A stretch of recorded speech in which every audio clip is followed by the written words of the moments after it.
Hello everyone, it's the Mongoose, and today we're doing something a little bit different than normal. I'm currently posted up outside of a Barnes & Noble, and as some of you may know, some of my goals for 2022 is to collect mangas that I typically wouldn't collect, mangas that are out of my genres, or titles that I just wouldn't really look to pick up. But today we are going to follow that goal because I thought of a fun little way that we can do that, and the plan is to pick 3 random numbers, which will correlate to the shelf, the row, and the manga in that row, and I will just go buy that manga in Barnes & Noble, if that makes sense. So for example, if I say 333, it'll be the 3rd manga shelf, the 3rd row, and the 3rd manga in that shelf. So I figured this could be at least a little bit of an interesting way to pick up manga that I normally wouldn't, and I will have 0 preconceived notions of the manga that I'm going to get, so that way I can't really judge it before I pick it up, and then I'll read it and we can talk about it a little bit. So for today, I'm going to say that we are going to go to the 4th row, the bottom shelf on the 4th row, and the 10th manga in there. I hope this isn't too confusing. It'll make more sense once we go in, and let's hope that I picked a good manga today. So let's go.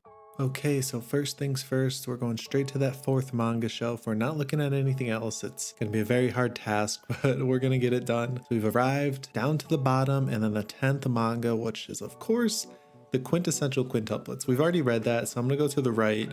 Radiant doesn't have volume 1, so it looks like it's going to be Ragna Crimson. And this manga I have never heard of. I don't know anything about it either. It looks like it might be like supernatural-ish, I guess. But yeah, this is our random manga, so there we go. Now obviously you guys know I'm going to be taking a look at the rest of the manga section. This was a little manga table that they had out. Some good titles for sure. One that caught my eye personally was The Great Pretender. They also had some other titles over here, one of which was a full color comic. I don't know why it was in the manga section, but I don't think it's technically a manga. It said that it was a comic, but it's absolutely gorgeous. I don't own any full color mangas or comics, so I was really tempted to pick it up.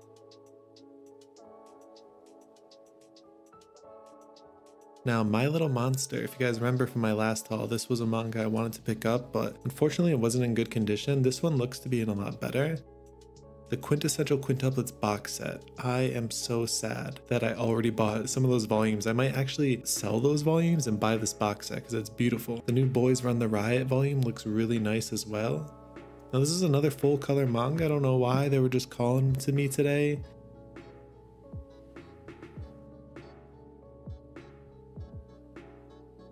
Water Dragon's Bride, I've heard good things. Moving along. They had a decent selection here. This was a different Barnes & Noble than I usually go to.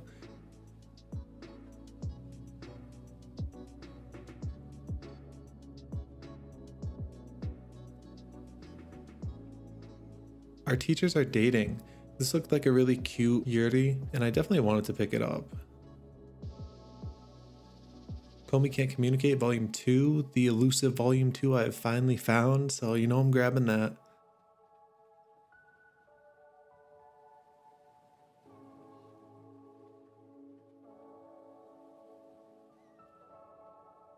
I Shall Survive Using Only Potions. Looked like an interesting light novel. It was a little bit shorter than other light novels that I've seen, but it's something that I definitely want to keep my eye out on. Gigants.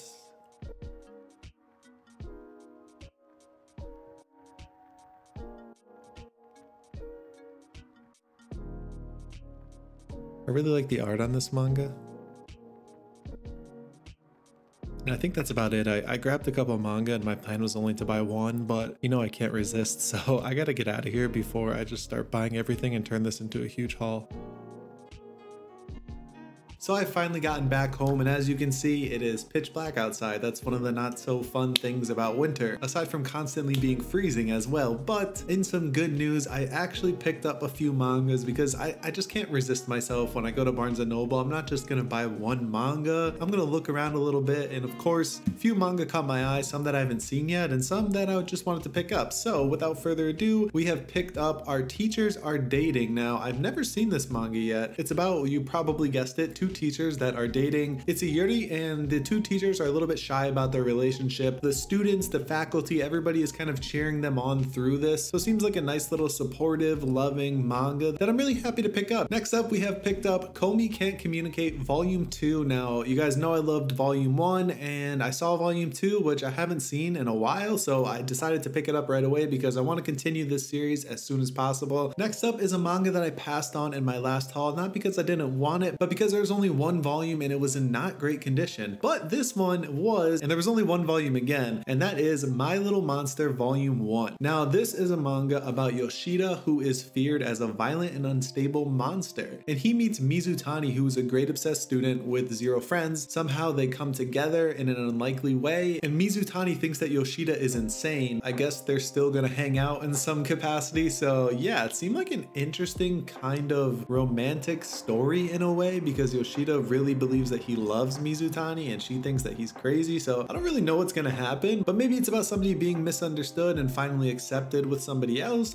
I'm not sure, but this manga caught my eye the first time I saw it and I didn't want to pass up on it again. Right, and finally we have the manga that I picked at random, and this is 100% a manga that I would never pick, and you know that it's picked at random because it is Ragna Crimson. Now, of course, I landed on Quintessential Quintuplets, the first ever manga that I read, but I just chose the first volume one to the right of it because I think there was another manga in between, but Ragna Crimson is what we have. It's kind of a thick boy as well, and I'll read the synopsis to you guys. It says, in this action-packed dark fantasy, humanity lives under the threat of annihilation by immensely powerful dragons. The dragon hunter Ragna embarks on a revenge-fueled quest to eliminate that threat once and for all. Dragon hunters, warriors armed with the special silver weapons who kill their prey for bounty. Lowest among their ranks is Ragna, who forms an improbable partnership with the young genius Leonika, a master dragon slayer with more kills to her name than almost any other. All Ragna wants is to stay by Leonika's side, but his dream is shattered by an attack from the deadliest dragon imaginable. I definitely would have never even looked at this manga, so I think it's good that I decided to pick it up because, like I said, we're gonna try and read mangas out of our genre, and this is definitely out of our genre. So I'm gonna go ahead and read this right now, and then we'll talk about it after, and I'll let you know my thoughts. Something interesting right off the bat is there's only 3 chapters in this manga, so they're pretty long, which I actually don't mind. I don't really like when there's too short of chapters. Okay, I'm about 20 pages in and something crazy already happens that we'll talk about. So yeah, this is starting off with a bang. Okay, so chapter 1 complete, and I would say that this is an unlikely good story for me. I didn't expect to enjoy it, but after the first chapter, it's very engaging. It deals with things like time travel and dragon hunting, so it's a pretty cool combination. I don't want to give anything away until we finish the story completely, but chapter 1's really good. The mangaka really knows how to engage the reader right off the bat, and on top of it, the art is very solid as well. I will come back to you guys when I am done with chapter 2. Okay, so chapter 2 finished, and all I have to say is this manga is full of twists and turns. The first chapter had a huge twist, the second chapter has a bigger twist. I'm excited to see what happens in chapter 3, and then we can talk about it, because I really do want to talk about this manga.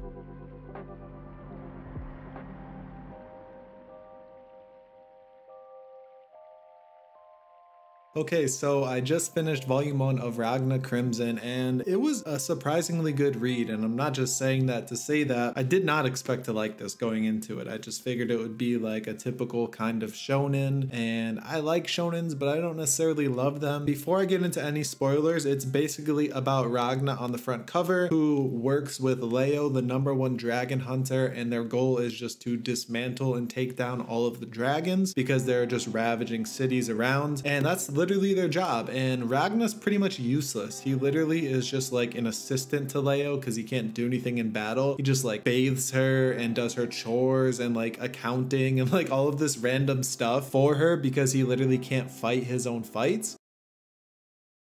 We are going to jump into spoilers because I actually really want to talk about this manga. So if you don't want to know anything past this point, then I would pause the video and click out. But Ragna eventually has these premonitions while he's sleeping about him meeting his future self and Leo dying. And he is very attached to Leo and Leo's very attached to him. They're pretty much inseparable, and Leo kind of saved him in a way in the first chapter. So Ragna, seeing these premonitions, is just freaking out constantly, just waiting for the moment that Leo dies. But what he doesn't know is when one city goes under siege and they go to fight against the dragons, he meets his future self in a premonition again, and his future self that has been working to dismantle all of these dragons, he gets super strong and can basically kill any dragon with what's called silverine, or a silver sword. He infuses himself with that silver sword, so he's just like an almighty badass. I hope this makes sense. Future Ragna stabs present Ragna and infuses his powers with him so he can save Leo, because that was his whole mission. He just wants to get revenge on the dragons because they killed Leo. He infuses his powers so he can stop one of the elite dragons. There's like 10 of them, I think, and they're like the almighty dragons that can just like dismantle any dragon hunter. So now present Ragna, instead of being completely useless, is like miles ahead of everyone, and he's like Goku Super Saiyan, just badass, just smoking everyone in his sight. He's pretty cool of a character. He just does a complete 180 from like doing absolutely nothing to just destroying everything in his path. But what this sets out is, within the first premonition, to gain these powers from his future self, Ragna has to make a pact that he will face some sort of price or punishment because of this. So he is willing to do whatever it takes to save Leo, so he accepts that price. But what happens in chapter 2 is Ragna takes down another one of those elite dragons, but what it forces him to do is have another premonition about someone named Crimson, which comes from the title Ragna Crimson, and Crimson is the only one who is on his level essentially and wants to defeat the dragons. Leo, being the #1 dragon hunter, isn't even close to Ragna, and he wants to protect her. So what he has to do is actually leave Leo. He orders her to go away and he leaves her, which is a very kind of touching moment, because all he's done is get strong to protect Leo, and now he has to get rid of her because she'll die if she joins him on this mission. So the next part of the story continues with Ragna trying to convince this girl that she is Crimson, because he knows she's Crimson from a future premonition, and Crimson has dragon powers but wants to also defeat the dragons as well. It's kind of a little bit messy, but it all makes sense once you get into it. But they eventually go on this quest and make a pact to defeat all of the dragons and the dragon god as well. A lot of dragons. That's the main villain of the story, and Ragna has to drink a potion to make a pact that if he ever abandons Crimson in any way or goes against him, he will die. So he immediately drinks it without any second thoughts, because all he wants to do is vanquish all of these dragons to make sure Leo is safe. That's his one and only mission in this manga. So yeah, that's kind of where it ends. They make this pact to go on and slay all these dragons together. It surprisingly has some solid comedic elements where they're necessary. Like, it breaks it up really well. It's not in an unnecessary spot either. And the artwork is really good. I'm excited to see what happens, because he abandoned his love in this life, his one person that he wanted to protect, to try and save her. It's kind of an oxymoron in a sense, where he's leaving her to protect her. I'll pick up the second volume to see where it goes, because I like Ragna as a character. He's only doing this for one reason, but he's also not like this super cocky, arrogant badass that like wants to take down all these dragons. He's just doing it out of love and the kindness of his heart. And Crimson is just wicked, and I don't necessarily trust him. I don't really know what's gonna go on into the second volume, but I'm gonna pick it up and see. This was a success, I think, just picking a random manga and seeing where it goes. I actually enjoyed this, and I can tell you with 150% certainty that I probably would have never picked up Ragna Crimson unless I have already collected every other manga. It definitely would be at like the bottom of my list to pick up, so I'm happy that I did. If you guys want to see more of these, let me know. I'm definitely down to just pick up more random manga and see if I enjoy them. So that's Ragna Crimson. If you've read this, let me know what you thought of it, and if you think that you're gonna pick it up, let me know. We're gonna do a haul for our next video. I hope that you enjoyed today's video, something a little bit different and new.